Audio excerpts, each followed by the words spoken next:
오늘은 힘쓸 일이 좀 있어서 밥을 든든하게 먹으려고 합니다. 작년에 담은 김장김치인데요.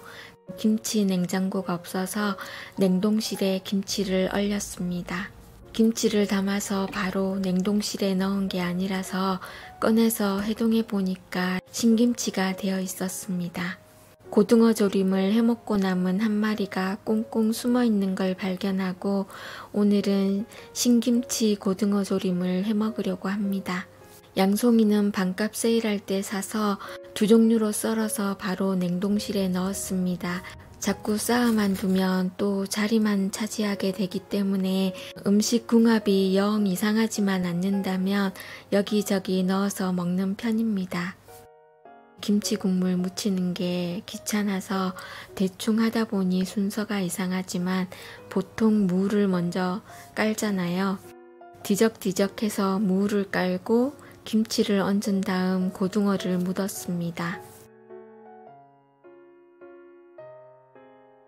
김치 국물에 물을 넣고 된장, 고추장, 고춧가루, 다진 마늘을 넣고 양념장을 만들었습니다. 된장을 넣은 이유는 비린내도 덜 나고 감칠맛도 나는 것 같아서 가끔 넣고 있습니다. 고등어 한 마리인데 김치가 너무 많은데요. 고등어가 한 마리밖에 없기도 했고 고등어 조림이지만 김치찜이라고 생각하고 만들었습니다. 양념장을 넣고 썰어 놓은 재료들을 몽땅 넣어줍니다. 파는 제일 나중에 넣으면 되는데요. 저는 요즘 약간의 귀차니즘이 생겨서 한꺼번에 자꾸 다 넣어버립니다.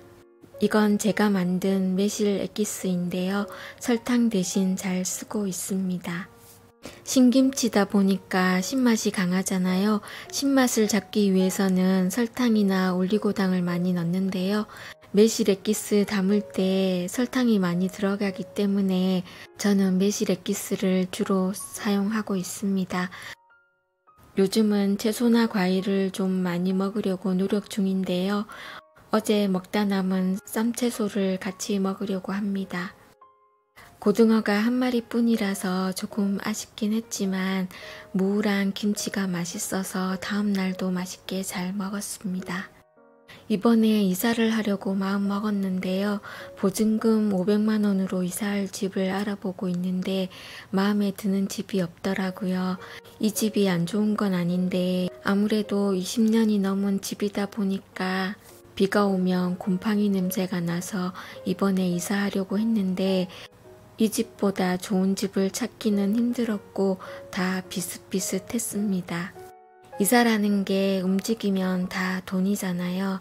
이 집에 있는 냉장고, 세탁기, 가스레인지, 에어컨 다 제게 아니기 때문에 이사를 간다면 제가 다 살림을 장만하거나 아니면 또다시 풀옵션이 있는 곳으로 이사를 가야 하니까 갈 만한 집을 찾기가 더 애매해졌습니다.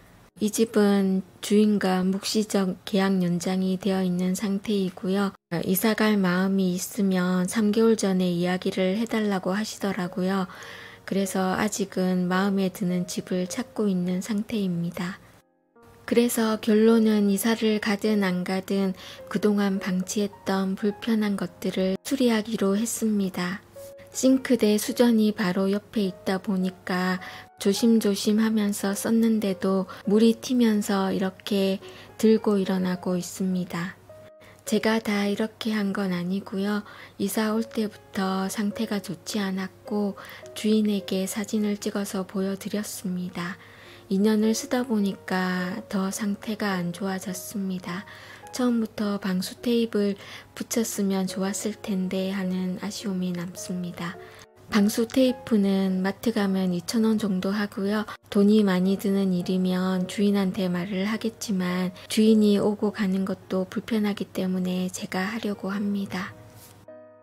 일단 물이 들어가지 않을 것 같아서 안심이 되고요. 합판이 들뜨지 않아서 마음에 듭니다.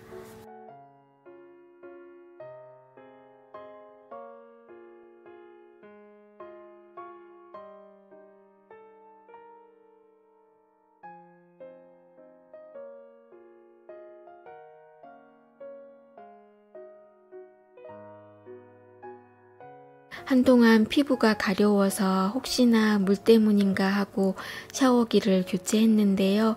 오래된 건물이다 보니까 금방 이렇게 녹물이 묻어 나옵니다. 새 걸로 교체해야 하는데 필터 값이 아까워서 자꾸 미루다 보니까 이 모양이 되었습니다. 옛날 걸 그냥 끼울까 하는 생각도 듭니다. 며칠 전에 세면대 배수관에서 물이 펑펑 나오더라고요. 자세히 보니까 이렇게 삭아서 부러졌습니다. 주인을 불러야겠다 하다가 이건 얼마나 하나 싶어서 검색을 해봤습니다. 비싼 것도 있었지만 싼 건 7,000원에서 10,000원 정도면 살 수 있었습니다. 생각보다 어렵지 않을 것 같아서 경험 삼아 제가 한번 도전해 봤습니다. 그냥 끼우고 돌리고 연결만 하면 끝이더라고요. 생각보다 쉽다고 생각했습니다. 그런데 결과는 이렇게 물이 줄줄 새고 있습니다. 다시 설명서를 자세히 보니까 고무 패킹을 거꾸로 넣었더라고요. 바꿔서 끼웠더니 이렇게 완성이 되었습니다. 월세는 30만원입니다. 상태가 심각합니다. 1, 2년 청소를 안 한 게 아니라 거의 청소를 한 번도 안 한 것처럼 느껴집니다. 생각보다 간단합니다. 이렇게 완성이 되었고요. 여기가 현관 입구입니다. 이랬던 현관 매트를 얼마 전에 다 걷어냈습니다. 처음 깔고 1년은 좋았지만 사이사이에 먼지가 많이 끼고 문제는 하얀 부분이 자꾸 누렇게 변해갔습니다. 아무래도 신발을 신고 벗고 하다 보니까 때를 탈 수밖에 없지만 더 큰 문제는 매트를 물로 씻으려고 하면 매트가 물을 너무 많이 먹어서 엄청 무거워지더라고요. 잘 들 수도 없었고 화장실에서 씻어야 하는데 매트를 이리저리 돌려가면서 겨우 세탁을 하고 나면 진이 다 빠지는 느낌이 들었습니다. 그런데 걷어낸 진짜 이유는 노랗고 얼룩덜룩한 부분을 지우려고 천연세제도 써보고 락스까지 사용해봤지만 없어지지 않더라고요. 그래서 걷어내고 10장에 10,000원 하는 붙이는 걸로 한번 사봤습니다. 이걸 사면서 11장이 필요할 것 같다는 불길한 생각을 했었거든요. 10장 단위로 팔기 때문에 한 장 때문에 10장을 더 사자니 고민이 좀 되더라고요. 일단 10장만 사보자 했는데 역시나 조금 모자랍니다. 모자란 부분은 어떻게 할지 천천히 생각해 보도록 하겠습니다. 현관 매트를 걷어내고 차라리 때를 벗겨볼까 하고 이런저런 방법을 써봤는데요. 힘만 들어서 포기했거든요. 더 이상 현관에다가 힘을 쓰지 않으려고 합니다. 오늘도 영상 끝까지 시청해주셔서 감사하고요. 이제 곧 가정의 달이잖아요. 가족분들과 즐겁고 행복하게 보내시길 바랍니다.